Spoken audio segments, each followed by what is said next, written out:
everyone, this is another one of my podcasts. Ngayon ituturo ko sa inyo is surviving modular, online, or face-to-face classes.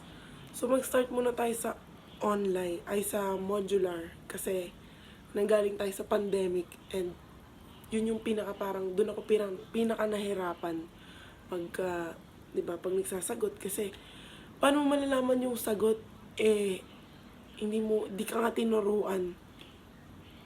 So, I was around 14, hindi, 12 or 14, 12, 13, 14, mga around ng mga time na yan.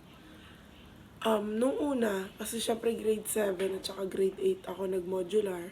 Nung grade 7 ako, talagang sobrang baba ng mga grade ko. Kasi hindi ko alam anong gagawin ko doon. Hindi ko alam ano yung kailangan kong gawin. Akala ko pare-pares lang yun like, alam nyo yun. Tapos nung nag-grade 8 ako, doon ko natutunan yung, alam mo yun, yung mga technique. Katulad ng, huwag kang gagawa ng, malapit ng ipasa. Kasi, sobrang hirap niya, sobrang hirap maghabol. Tapos, yung isa naman is yung tatandaan mo, yung mga natapos mo na, tapos mag-check ka sa GC nyo kung ano yung next. Yun yung pag-survive ko nun, kasi parang lagi akong updated. Lagi akong online kasi syempre kailangan everyday kasi ako gumagawa ng module mga around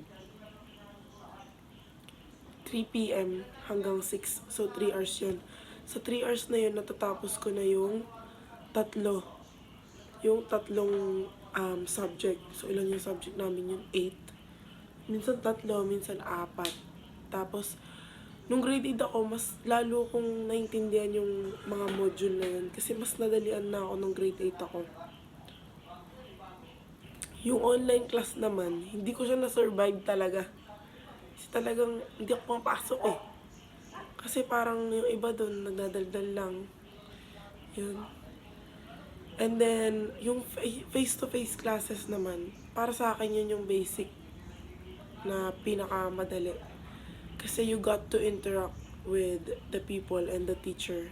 Lalo na pagka nahihirapan ka sa question, sa subject, itatanong mo lang. So, ganun lang mag-survive. Alam mo yun, kailangan mo lang maging updated sa